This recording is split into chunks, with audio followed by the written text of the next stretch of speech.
ఇదో విలేజ్ ఇద్దరమ్మాయిలతో ప్రేమ కథ. ఈ క్యూట్ లవ్ స్టోరీ కాస్త క్రైమ్ కథగా మారిపోయింది. ఉత్తరప్రదేశ్లోని ఆగ్రాకు 100 కిలోమీటర్ల దూరంలో బదా అనే గ్రామం ఉంది. ఆ ఊరిలో ఈశ్వరీ ప్రసాద్ అనే వ్యవసాయ కూలి ఉన్నాడు. అతనికి పూనం అనే 19 ఏళ్ల కూతురుంది. ఆమె డిగ్రీ మొదటి సంవత్సరం చదువుతోంది. ఇక అదే గ్రామానికి చెందిన అంజలి సికార్కర్ అనే యువతికి పూనం క్లోజ్ ఫ్రెండ్. వీరిద్దరూ కూడా మొహల్లా గోపాల్పుర గ్రామానికి చెందిన అర్జున్ పండిట్ అనే యువకుడిని ఇష్టపడ్డారు. ఈ అర్జున్ కార్ వాషింగ్ సెంటర్ లో పనిచేస్తున్నాడు. సొంతంగా కార్ వాషింగ్ సెంటర్ పెట్టుకునేందుకు ఏర్పాట్లు కూడా చేసుకుంటున్నాడు. అయితే ఈ కార్ వాషింగ్ సెంటర్ కు ఎదురుగా ఎస్ఎస్ డిగ్రీ కాలేజ్ ఉంది. అదే కాలేజీలో పూనం అంజలి చదువుకునేవారు. ఆ సమయంలోనే పూనంను ప్రతిరోజు చూసేవాడు అర్జున్. ఇద్దరు స్నేహితులయ్యారు. అంతేకాదు తన దగ్గర కారుంటే ఆమెను కారులో ఆమె ఊరైన బదాకు తీసుకెళ్లేవాడు. లేదంటే తన బైక్ పై దించి వచ్చేవాడు. కాలేజీకి పూనం ఇంటికి 1 మైలు దూరం ఉంటుంది. అయితే పూనంకు తోడుగా అప్పుడప్పుడు ఆమె స్నేహితురాలు అంజలి సికార్కర్ కూడా వెంట వచ్చేది. ఆ సమయంలోనే అంజలిని చూసి అర్జున్ మనసు పారేసుకున్నాడు. పూనం పేదింటి అమ్మాయి, అంజలి ధనవంతురాలు, పైగా మోడర్న్ గా ఉంటుంది. ఆమె జీన్స్ టీషర్ట్స్ వేసుకుని హీరోయిన్ లా కాలేజీకి వచ్చేది. దీంతో అర్జున్ మెల్లగా అంజలిని ఫ్లాట్ చేశాడు. అంతేకాదు ఆమెకు ఐ లవ్ యూ చెప్పి బైక్ మీద సినిమాలకు కూడా తిప్పాడు. పార్కులలో తిరిగాడు. ఇక తనను వదిలేసి అంజలిని మాత్రమే తన బైక్ ఊళ్ళో దించి రావడం చూసి అర్జున్ పై పూనం రగిలిపోయింది. అంతేకాదు అంజలిని చూసి కుళ్ళుకుంది కూడా. తన స్నేహితుడిని అందంతో పడేసిందని మనసులోనే కోపాన్ని పెంచుకుంది. అయినా అర్జున్ తననే ఇష్టపడుతున్నాడని పూనం భావించింది. ఆమె ఎప్పుడంటే అప్పుడు అర్జున్కు ఫోన్ చేసి గంటల కొద్దీ కబుర్లు చెప్పేది. అర్జున్ ముందే ఒకసారి అంజలికి షాక్ ఇచ్చింది పూనం. తాను అర్జున్ను ఇష్టపడుతున్నాను, అతనంటే నాకు ప్రాణం, నువ్వు నా ఫ్రెండ్ని నీ డబ్బుతో అందంతో బుట్టలో వేసుకుంటావా, నీకు బుద్ధి లేదు, స్నేహితురాలి బాయ్ ఫ్రెండే కావాల్సి వచ్చిందా అని నిలదీసింది. దీంతో కన్నీళ్లు పెట్టుకుని అంజలి వెళ్లిపోయింది. అర్జున్ కోపంతో పూనంను తిట్టాడు. ఆమెనెందుకు నువ్వు తిట్టావని, నీకు నేను ఐ లవ్ యూ చెప్పానా అంటూ నిలదీశాడు.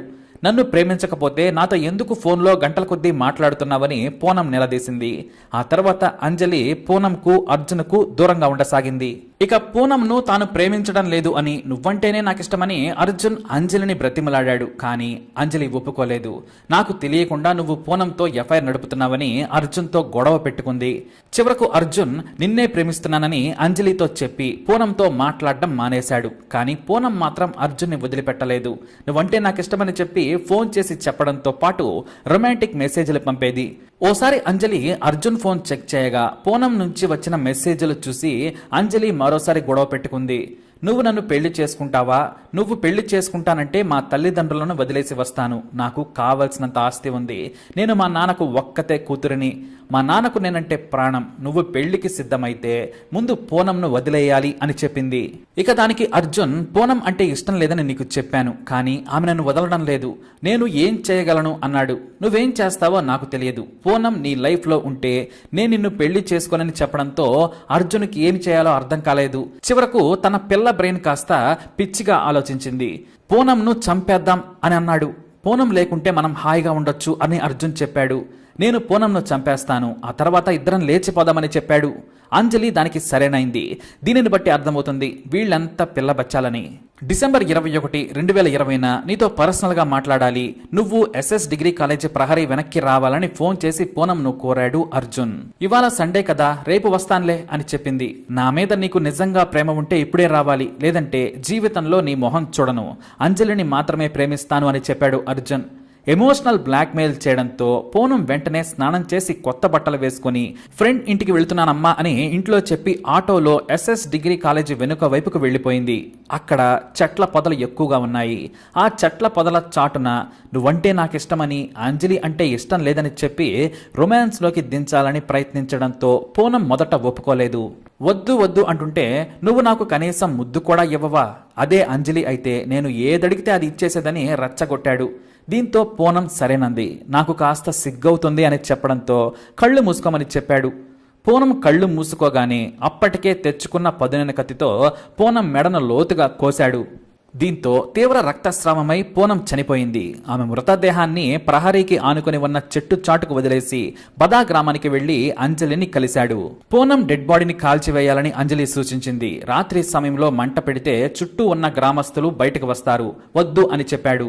మరి శవాన్ని ఏం చేయాలా అని ఇద్దరు ఆలోచించారు. ఆ రాత్రికి పడుకొని మరునాడు ఉదయం శవం దగ్గరకు అంజలి, అర్జున్ వెళ్లారు. పొదల్లో ఉన్న బాడీపై గడ్డి కంప వేసి వచ్చారు. మరునాడు యథావిధిగా కాలేజీకి వెళ్ళింది అంజలి. మరోవైపు ఫ్రెండ్ ఇంటికి వెళుతున్నానని చెప్పిన పూనం ఇంటికి రాకపోవడంతో ఆమె తండ్రి ఈశ్వరి ప్రసాద్ గ్రామమంతా వెతికాడు. ఆమె ఫ్రెండ్స్ కు ఫోన్ చేశాడు. పూనం ఫోన్ కు 100 సార్లు ఫోన్ చేసినా స్విచ్ ఆఫ్ అని రావడంతో చేసేది లేక పోలీసులకు ఫిర్యాదు చేశాడు. డిగ్రీ విద్యార్థిని మిస్సింగ్ కేసు స్థానికంగా సంచలనం సృష్టించింది. కానీ అదే రోజు కొంతమంది విద్యార్థులు కాలేజీ వెనుకకు వెళ్లగా పొదల్లో పూనం మృతదేహాన్ని చూసి వెంటనే కాలేజీ యాజమాన్యానికి సమాచారం ఇచ్చారు. అక్కడి నుంచి ఆ ఇన్ఫర్మేషన్ కాస్త అతని తండ్రికి చేరింది. హుటాహుటిన వచ్చిన తండ్రి తన కూతురుని పొదల్లో చూసి కన్నీరు మున్నీరయ్యాడు. పోలీసులు మృతదేహాన్ని పోస్టుమార్టం కోసం పంపారు. పదునైన కత్తితో లోతుగా కోసి చంపారు అని తేలింది. అయితే తన కూతురిపై పగబట్టి చంపేంత కోపం ఎవరికుందో తెలియదని పూనం తండ్రి పోలీసులకు చెప్పాడు. దీంతో పూనం కాల్ డేటా ఆధారంగా విచారణ జరిపారు పోలీసులు.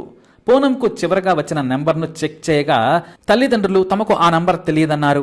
ఆ సెల్ నంబర్ ట్రేస్ చేయగా ఆగ్రా దగ్గరలోని శంషాబాద్ లో ఉండే యువకుడిని పట్టుకున్నారు పోలీసులు. అతన్ని అదుపులోకి తీసుకుని విచారించగా నా సిమ్ 2 రోజుల క్రితం ఒక కార్ వాష్ సెంటర్ దగ్గర పోయిందని చెప్పాడు. అయినా సరే నమ్మలేదు. తాను చంపలేదని, నేను 2 రోజులుగా ఇంట్లోనే ఉన్నానని చెప్పినా పోలీసులు వినలేదు. కావాలంటే నా ఫ్రెండ్స్ ని విచారణ చేయమని కోరాడు. ఆ తర్వాత పోలీసులకు నిజం తెలిసింది. నేను ఇవ్వాళ్లే నా సిమ్ ను బ్లాక్ చేశానని చెప్పాడు ఆ యువకుడు. ఒక రోజు తర్వాత ఆ యువకుడితో అసలు పూనంకు సంబంధం లేదని తేలింది. ఇక కార్ వాషింగ్ కంపెనీలో పనిచేసే వారందరినీ ఫోన్లను పరిశీలించగా అర్జున్ పోలీసులకు చిక్కాడు. అతని ఫోన్లో పూనం నుంచి వచ్చిన కాల్స్, మెసేజ్లను గుర్తించారు. తమదైన శైలిలో అర్జున్ ని వేలాడదీయగా ట్రయాంగిల్ లవ్ స్టోరీ మొత్తం కక్కేశాడు అర్జున్. అంజలి దూరమవుతుందనే భయంతో చంపానని, తనకు ఈ హత్య చేయమని పరోక్షంగా నా గర్ల్ ఫ్రెండ్ సలహా ఇచ్చిందని చెప్పాడు. దీంతో అంజలిని, అర్జున్ను అరెస్టు చేసి హత్య కేసు నమోదు చేసి జైలుకు పంపారు పోలీసులు. అలా చిన్న వయసులోనే పిచ్చి ప్రేమలతో హంతకులుగా మారి అమాయకురాలి ప్రాణం తీశారు అంజలి, అర్జున్. మరి వీరి పిచ్చి ప్రేమని ఏం చేయాలి? మీ అభిప్రాయాన్ని కమెంట్ ద్వారా తెలియజేయండి. అలాగే ఇలాంటి ఇన్ఫర్మేషన్స్ కోసం ఈ వీడియోని లైక్ చేయండి, షేర్ చేయండి, మా ఛానల్ని సబ్స్క్రైబ్ చేసుకోండి.